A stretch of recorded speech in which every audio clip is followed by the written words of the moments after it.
Hey everyone, Shiv here. Today we're going to be talking about the Gumo. This is one of my favorite new ships that has come out in World Warships. I've been loving this ship. I love the Akazuki. I love the Kitakazi. Kitakazi has been one of my favorite ships of all time to play and has really made me love destroyers. And the Harugumo is the next evolution from the Kitakazi. Now the ship does definitely have a lot of drawbacks, but it has a couple decent builds already out there. However, the one build that everybody seems to be gravitating towards is the Daka build that has been popularized by several community contributors and streamers. Well, unfortunately, when other people try to mimic this, they tend to play it very poorly in comparison to how they would play other DDs. And this is kind of one of those night and day differences. But I've actually found a relatively decent build that combines certain aspects of the Daka as well as your traditional stealthy portions of DD play to make for a relatively enjoyable and fun experience. So let's get into watching this now. Alright, so here we are on this map, and one of the first things I'm looking at is A. I know we have a couple radar cruisers on the enemy's team, and I don't want to just, run into an open thing where I can't at least find some cover. So I'm slowly approaching the A, even though I am technically going full speed. For me, this is slow. So we're approaching over here. Ideally, if the enemy DDs come in here, I can hit them from the other side and create a crossfire. Unfortunately, that's not going to happen because lo and behold, here comes the Baltimore. Now we can actually reach out and touch the Baltimore. We have a 14.6 kilometer range with our guns, so he is well within our fire.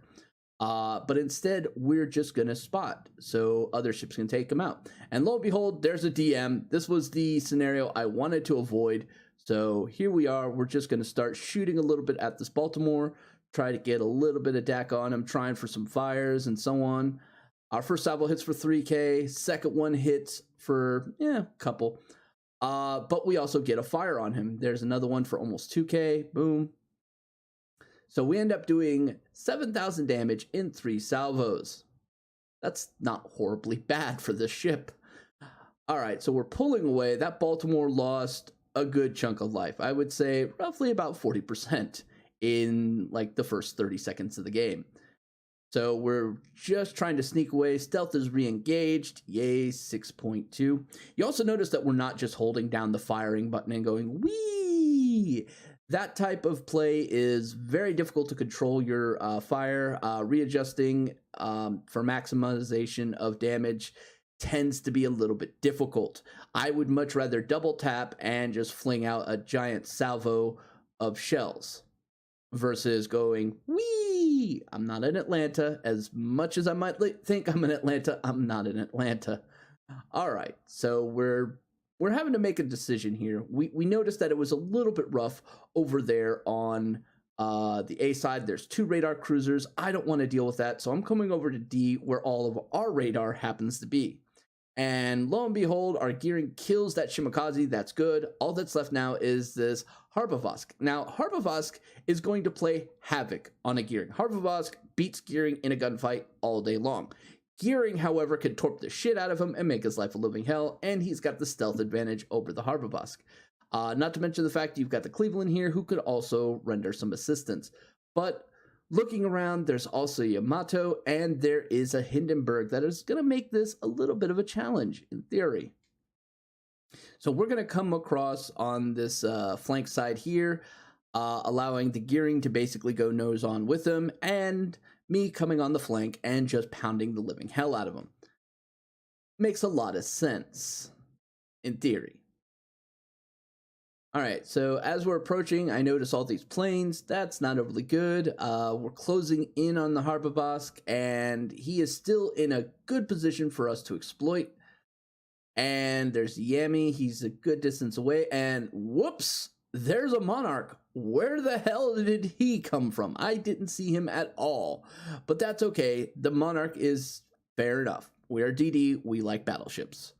Alright, so he is kind of backing up. And I'm getting anticipated for this, but he jukes me. He actually goes full speed ahead, and all my shots miss. This is why sometimes this method doesn't always work too well. So we get about another 2k damage on him, take out his engine, but Somebody else gets the kill with torpedoes. Hey, gearing. So the gearing's done a really good job so far. And we're smoking up and getting prepared because here comes this Monarch. And I don't know if he's going to keep pushing or if he's just going to play peekaboo here. And it turns out he's going to be playing peekaboo. So we're not going to get any love with our torpedoes. If I was to fire them right now, it would suck. Just saying, it would suck. Now, the Yamato over there, however, we will be able to get some good torps on him. We just have to wait for him to set his direction. And I'm watching that the entire time. All right, so we put some fire on the Monarch. We got him to about 22, 23, and unfortunately, the replay doesn't show that I'm actually targeted on the Yamato, but we are. Go ahead, hit the booster, and let it fly. Now, ideally, I'd like to hit with a couple of these. I'd like to hit with all of them, to be perfectly honest, but that's probably not going to happen. And when shooting torpedoes at battleships, it's always a good feeling when you get multiple hits. Unfortunately, when shooting at a Yamato, you have to take whatever the damage you were going to do and deduct 55%. Yeah, kind of sucks. The only time that does not apply is if you hit like on the bow and if it hasn't lost all of its bow hit points, or on the rear and it hasn't lost all of its rear hit points. So we hit on the rear here. We get 17,000. That's a significant reduction there. He barely misses that second one right there. But unfortunately, he is going to turn and he's going to take that right there. So as you can see, we were able to do another 12K. That rear armor and hit points is just completely devastated. We're continuing to fire, constantly putting on this damage, and he is going to burn and flood out right there. We get the kill on the Yamato. And now we're going to be engaging on this Hindenburg, and we're going to take a page out of the American light cruiser book. It's called Terrain and How to Exploit It. And here you go, ladies and gentlemen. Perfect exploitation. All right, we are arcing right over everything here, and this is working pretty damn good. Now, because we're in a DD, this works out very well for us because we don't have too much that stands above that they could possibly clip. So even if the Hindenburg was to take a shot at us, he most likely would overshoot us or just completely fail. We did get a fire on him, but he's going to do the rather uncivilized thing of putting it out. You bastard. And he's going to run away. But that's okay. We're at 96,000, and we're not even halfway through the game. Yes, this ship is that amazing. All right, so we're backtracking in, looking to see if this Monarch's finally going to have the balls to push through. And he is starting to push. Not very much. He is slowly pushing. But it's kind of hard to push when you got a DM and a Missouri right there. And that Missouri is going to put a hurting on him, drops him down to 3K right there. And now here comes in the fire from the Cleveland. And everybody else is just going to be taking little pot shots at him. Matter of fact, the Missouri is going to be reloading right now and firing the fatal shot. At this point, I'm thinking, you know, when he dies, D is wide open. With the exception of, you know, that Zhao and the DM that's right over there. But, you know, they're not going to deal with me. There's Yamato right there that's going to hold their attention, right? Yeah, makes total sense. In theory. And then I look and I see the Zhao is actually coming in. I'm like, you know, we might be able to do some chicanery on him. And I like chicanery. All right, so we're coming in. If we can draw him in, then our Missouri should be able to just completely beat the shit out of him, in theory. In theory, ladies and gentlemen. However, in practice, not so much. All right, so we're going to do a preventative shot up here, and then we're going to do one on the other side of the island. That way, either way, I might actually have the opportunity of hitting the Zhao. The Zhao completely decides, nope, I'm not going to use that island. So there you go. And we anticipate on that as well. And we're going to slowly come in and provide spotting because here comes our Missouri and he is firing shots on the Zhao. And does very minimalistic damage. It happens. Now, we could be shooting right now. Unfortunately, that would expose ourselves, and from the looks of it, there's at least 3 to 4 ships that could take shots at us. This is not ideal. This is not how you want to engage as a destroyer. You want to engage at your most beneficial. And 4 shooting you is not beneficial. Unfortunately, we also forgot to turn our AA off. This is a no-no, ladies and gentlemen. The only time you want to turn your AA on is when you're in smoke. So with that in mind, we pop our smoke and we just start leveling the damage onto the Zao. I'm getting some pretty good results here. Not spectacular, but pretty good. And the Missouri finally finds a place to hit. Now, as you notice, we're not just sitting in the smoke. We're actually moving away and repositioning, because the last thing I want to do is basically get taken out by torps. That's always a horrible thing. And when there's a smoke cloud that close to a cruiser that has torps, they will send torps at it. And he will do that here shortly. Now, we're going to continue shooting at the Zao. There's a second fire, and he's going to put that out. And I know some of you might be saying, well, that's because you should have shot to AP, man. Yeah, it would have been worse if I'd gone to AP. I would have had, like, no damage whatsoever. But we get another fire real quick. Yes, Japanese, Masters of the Flame. And he takes out our Missouri, but lo and behold, I take out the Zao. And there was much rejoicing. 121,000 damage. Second kill. All right, so far, this has been a pretty good game. Now, most people would be like, oh, wow, 121,000 in a DD. You're done, man. You did everything you need to do. But we're not done with that, ladies and gentlemen.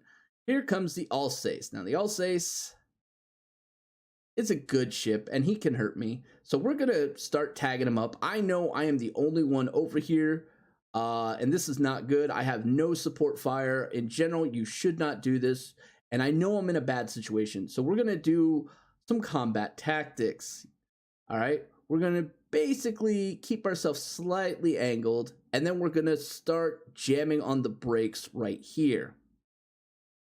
And the idea is when he shoots, he's going to miss like that. And from there, we're going to basically get away under stealth. And here comes that DM. That was somewhat of a problem. And I'm looking here, we have an opportunity to cause some serious damage to the Alsace. He has 35,000 life. If I could get 2 to 3 torpedoes on him, he dies. So that's exactly what we're going to go for here. And I'm looking at this and I'm realizing, wait, he's going to turn out like that. So let's go ahead and do a slightly wider spread and hopefully get some love. Unfortunately, in the process, we got dangerously too close to a DM. You never want to get this close to a DM. And we have nobody to support us. They've all been dicking around with that Henry that they can't hit to save their life. So we're going to just basically move away. I should have actually kept turning away from it, but I wanted to see how many torps were going to possibly hit the Alsace. And it's looking like we're going to get some good hits here, but lo and behold, here comes the radar. And there's our first torpedo hit. And that was for 20 some odd K. There's our second torpedo hit. That was only for like 14K, which allowed him to live because he was repairing during the process. You bastard. All right. But he is flooding a little bit, so that's good. We've got the DM here, and we get a fire on him. That's ideal. We're going to keep on shooting. He puts the fire out instantly, so, oof, here we go. It's going to be rough. Now, in the back of my mind, I'm actually counting, trying to figure out when I need to stop shooting and pop smoke because radar is now off. And I'm pretty sure radar is off right about now. So we pop the smoke right here, and we are going to disappear. Now, we are under fire. That kind of sucks. So we're going to turn, get our angle. He's at 7,000 life and burning. And lo and behold, he gets taken out by the FDG. Yay, FDG. All right. So we are now in the lead ship-wise. Score-wise, it's almost a dead heat. Well, actually, no, we're up. We still have the Alsace that has taken a lot of damage. We've got the Musashi, who I don't think has taken any damage. And we still got the Henry that nobody can hit. Or kill. They may have hit it, but I don't think they can kill it. So we're going to come in, and there's a Musashi, damn near full life. That's kind of scary. And there's the Alsace. He is down to 2,500 life. And I'm thinking, dude, this Cleveland needs to be shooting at the Alsace. And he's like, no, we're going to shoot at the Musashi. No, we're going to shoot at the Henry. No, shoot at the Alsace. And I even write that. Shoot in the Alsace. Shoot the Alsace. Kill it. It's the lowest health. But he continues to damage farm on the Musashi. This is just such a bad play. And he gets punished. The Alsace kills him. He's like, should have shot at me, you little fuck. It's a hard life. It really is. Meanwhile, the Alsace is now starting to take some damage. However, there's still quite a bit that's going at the Musashi. I'm like, why are they still shooting at the Musashi? Why? We're going to come in and we're going to get ready to basically blaze this bastard up. The Musashi right now has terrain that's basically blocking, so I'm only going to have to really deal with one ship. We're going to put some torps there just in case he wants to come in and try to shoot me. Though in all honesty, that would be really, really silly. And we get a fire on the Alsace, which is ideal. And he is burning. He's taking more damage from other people. And I don't think he's going to be able to put that fire out. He should be dead here momentarily. Unless somebody steals the kill, which would be possible. And that is all she wrote for the Alsace. There is our third kill at 177,000. 177, that's pretty legit, Shiv. You're done, right? Nope. We still got this Musashi. And we still have one more spread of torps we could throw at it. Yay, reload booster. And he is moving pretty damn fast. And he is actually speeding up. He is right now guiding through the torps that I had already laid down. And boom, we launch these out. We've got a few seconds before smoke, and the smoke should be popping right about now. We're going to pop the smoke, and we're going to throw some fire at him. He is already on fire. And we're just blind anticipating shooting here. And we get 2 more hits. There's the high caliber. We are now at 202, and he is flooding a bit too, ladies and gentlemen. He's at 15,000 life, boom, and he is now dead. Rest in pieces, Musashi, and that is 208,218. That's pretty much game at that point. There's only one ship left. It's a Henry, and I'm just going to head over and try to take A. Even if the Henry kills the Zhao, the cap point leads will definitely pay out in the end. So yeah, we go and celebrate the fact that we just got 208k with this. And there you go, 208,000. We had 6 torpedo hits, 3 kills, 9 fires, 5 floods, 1 capture, 5 spotted. And you look at the distribution here, it was pretty damn even from damage from torps, flooding fires, and the gunnery. It worked out pretty damn spectacular. Alrighty then, so here we are on the Harugumo. So let's take a look at the build.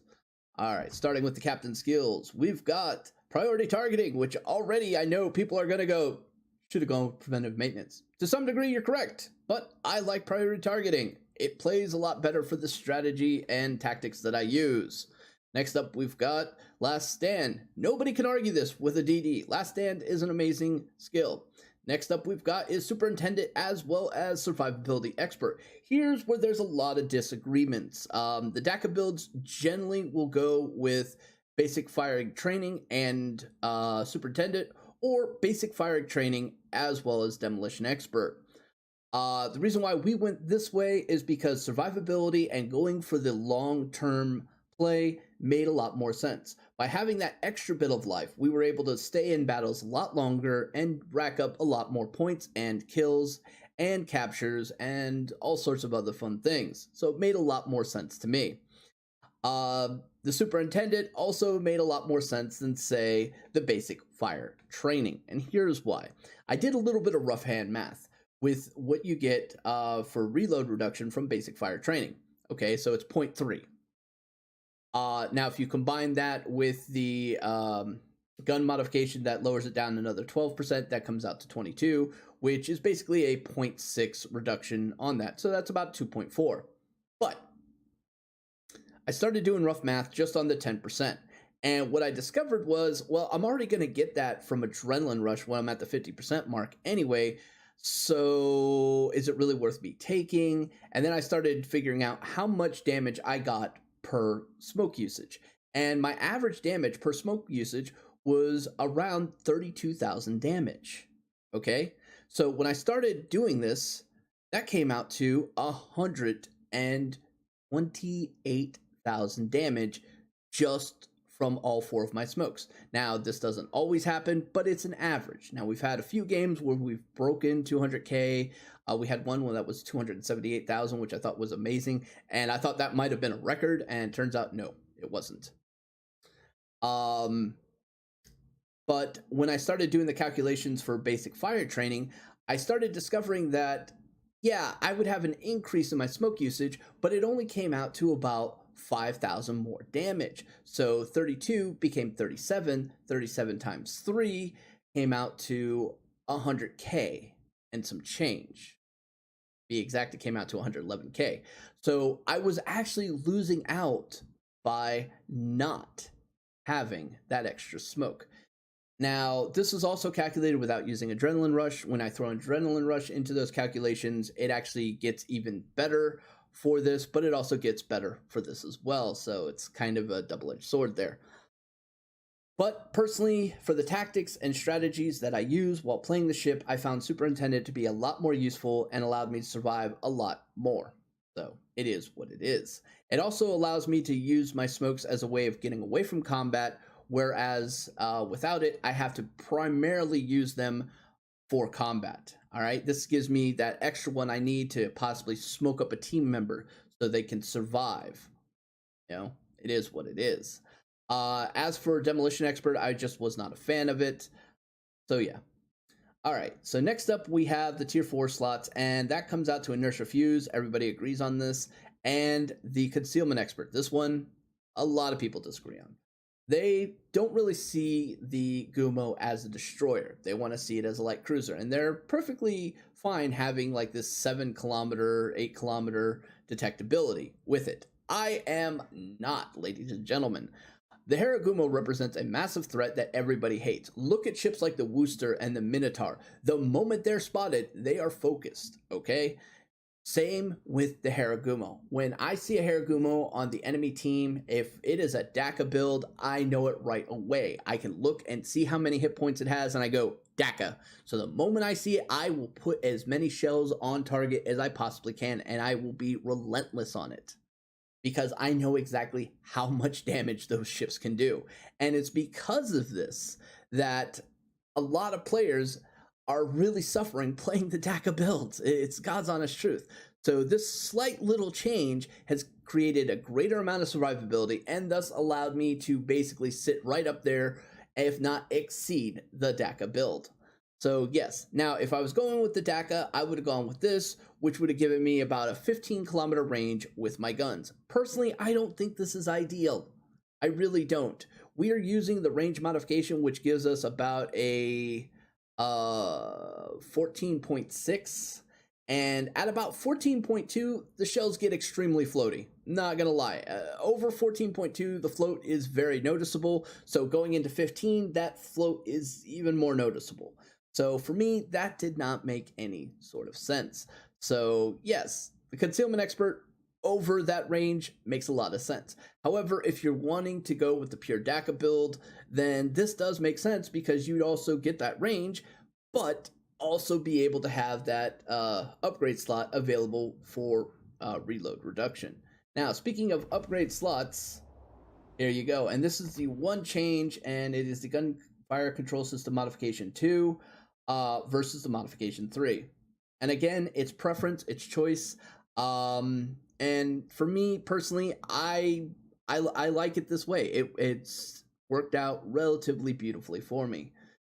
So yeah, that is the ship. If you're wondering what flags you should run, anti-detonation and the speed boost. That's pretty much it, as well as whatever economic flags you feel are appropriate. But the Harugumo is by far one of my new favorite ships to play. I love the gunboat mentality playstyle. It's a lot of fun. It's really nice to be able to come up to a Habavab, or yeah, the Russian tier 10 destroyer, and just completely outgun it. It is nice to actually outgun every DD out there. And in all honesty, this ship does a fantastic job of being a DD interdiction ship, all right? If you are playing with a friend and they're also in a DD and you guys are relatively close to each other, you can provide one hell of a bit of close fire support for them, all right? It is absolutely amazing. When you got matches where there's like very limited radar or no radar at all, and you've got a DD coming into an area, you and your friend will completely stomp the shit out of him with the Harugumo. It is just a fantastic ship. It is the bane of every ship in this game, with the exception of an aircraft carrier. Aircraft carriers will shit on this ship repeatedly. Absolutely repeatedly. Its long body allows it to be hit by torpedoes and dive bombers quite frequently, and while it has just under 30,000 health, that is not enough to survive what an aircraft carrier can do. I have had aircraft carriers basically dump all their ordnance on me in one pass and completely nuke me, and there was not much I can do. True fact. So outside of that, this ship can basically dominate every other ship in the game, even radar ships. All right, I've had this ship take out Woosters. I've had this ship take out DMs. I've had this ship take out Seattle's, Cleveland's. Whatever had radar, it is killed. Missouri's. There you go. It is just a fantastic ship. It's a lot of fun to play. I hope you guys will give it a chance and enjoy it. So yeah, that's all for this video, guys. If you have any comments, let me know down below. Outside of that, don't forget to like, subscribe, and we'll see you guys next time.